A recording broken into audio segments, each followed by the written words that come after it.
name's Madeline Snyder. I'm part of the group of organizers that put together this die-in today.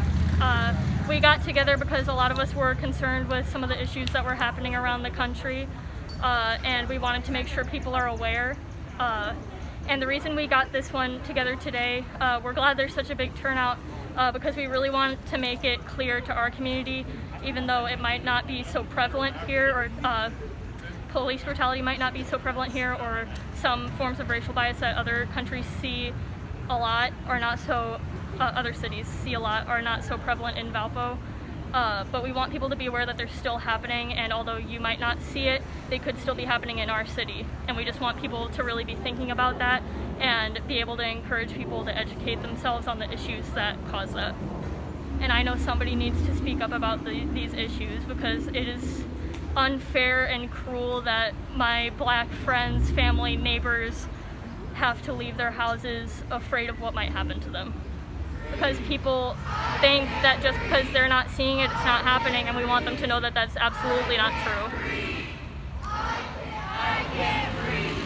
I can't breathe. I can't breathe. I can't breathe. I would say for me, I'm a visual learner, so like if I wanted to educate my parents, educate members of my family that were kind of confused, I would find something that's unbiased, something that's straight facts, something that's reliable, whether it be like the NAACP?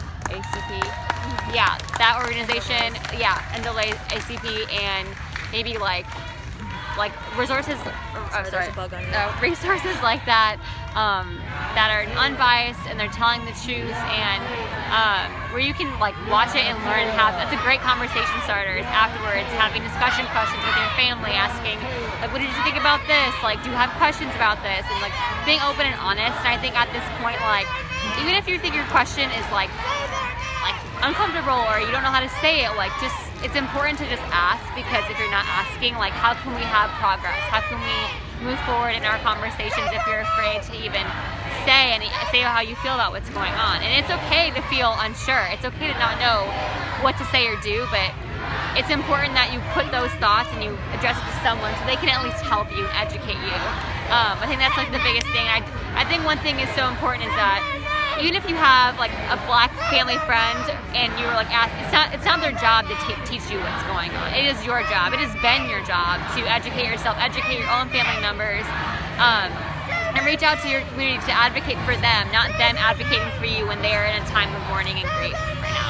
I would encourage people to unplug, to step away from the screens, and to do some personal research in order to educate themselves and become more aware of the struggles that Black people as well as the colored people and minorities in this country face on a daily basis. And I would just say that at this point, everyone should be enraged. Everyone should be doing something to enact change.